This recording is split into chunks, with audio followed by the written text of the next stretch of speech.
document, How Bad Is It?, should quickly tell you it's bad.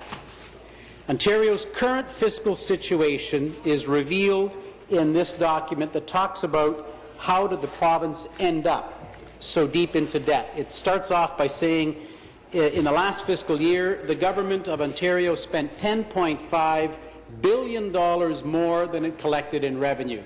Speaker, that's up from $9.2 billion the year before, and is going to be surpassed in this year's budget.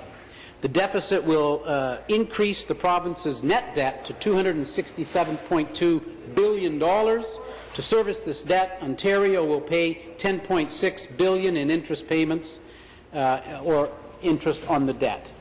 We have the highest net debt of any province in Canada, Speaker.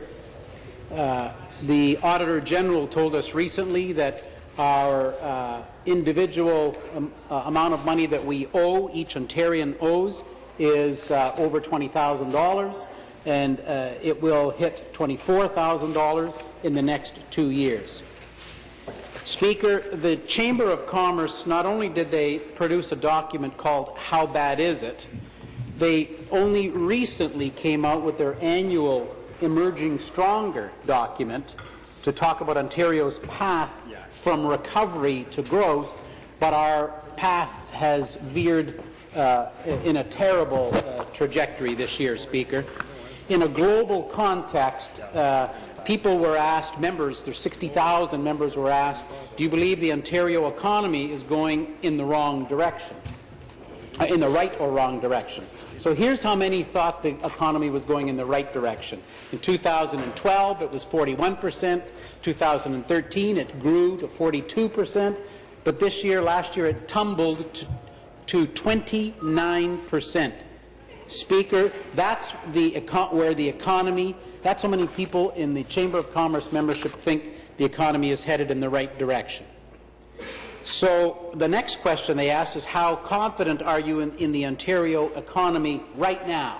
Again, 3 years ago it was 44%. 2 years ago it grew to 48%. This year it tumbled. Our confidence, the business community's confidence, tumbled again from 48% to 29%.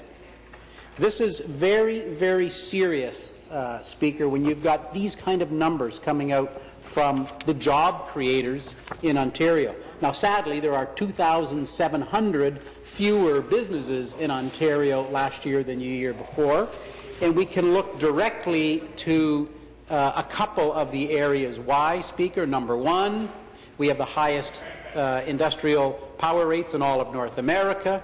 Number two, we have the highest payroll taxes in Canada. Nobody disputes that. Those are facts, Speaker. So let's look at some of the statistics from the Canadian Federation of Independent Business and what they are talking about in terms of how supportive are you of the commitments that political party leaders make during the election campaigns. So what they're asking them, what are the most important issues to you right now? Number one issue in the Canadian Federation of Independent Business was red tape. 94% of their members believe that red tape is the number one issue. Number two issue, 93%, a close second, energy costs. No surprise, Speaker, when you've got 2,700 fewer businesses, companies like Wrigley's, companies like General Mills, Kellogg's, Caterpillar, Heinz, all leaving Ontario.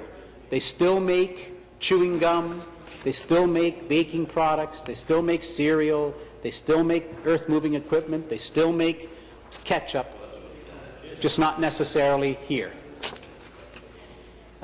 Third most important issue was balancing the budget by 2017-18, 91%. Paying down government debt, 91%. And the list, Speaker, goes on and on and on from the Canadian Federation of Business.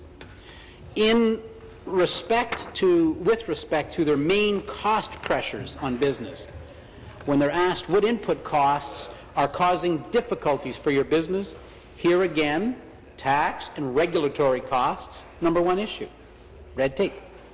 Number two issue, closely behind, fuel and energy costs. No surprise, Speaker. These are key issues that are not being tackled by this government. Part of the problem with this government is they're in denial about the facts. You can hear the Minister of Economic Development and Trade, or Industry Development. He continually talks about the jobs that have been created. However, Cabinet was told, Speaker, in a confidential pre-budget document just last year, quote, "Of critical importance, the economy has not yet regained the strength of pre-2008, the recession. There are this is from the Ministry of Finance. There are fewer jobs relative to our population and more unemployed, while per capita output of the economy remains below its pre-recession benchmark." So when the minister says to us, we created X thousands of jobs last month or last year, they may be cherry-picking a correct number, Speaker, but our population has increased so largely that there are fewer jobs relative to our population. That's from the Ministry of Finance. So part of the problem, Speaker, we understand, again, from the Ministry of Finance, confidential advice to Cabinet, especially the new members from the Liberal caucus should be going through those confidential files, and I'll be happy to turn them over to you anytime. Here's what the Ministry of Finance said to Cabinet. Changes, these are quotes, changes since the 2012 budget show a deterioration in the fiscal outlook beyond 2013-14. They also said, this is really disturbing, Speaker, because they want to go ahead and spend this money, but they have no idea where it's coming from. This is from the Ministry of Finance. Quote, "Over the medium term, we have notional targets by sector that add up to the deficit numbers, but not yet plans to deliver them." So what they're saying here is, yep, we know that we have to, but we don't know how. This is their own ministry. For the extended look, neither targets nor plans yet exist. So tomorrow, we know where we got to be, better than where we are today, but we don't know how to get there. For the day after tomorrow, we don't even know where we need to be, let alone how to get there. So this is their own Ministry of Finance, Speaker, who provided these documents to Cabinet to give an awareness, an awakening, a sense of urgency to the Liberal government that all is not well. They didn't seem to remember last May when Moody's downgraded their outlook. That didn't help. It was damn the torpedoes, full steam ahead.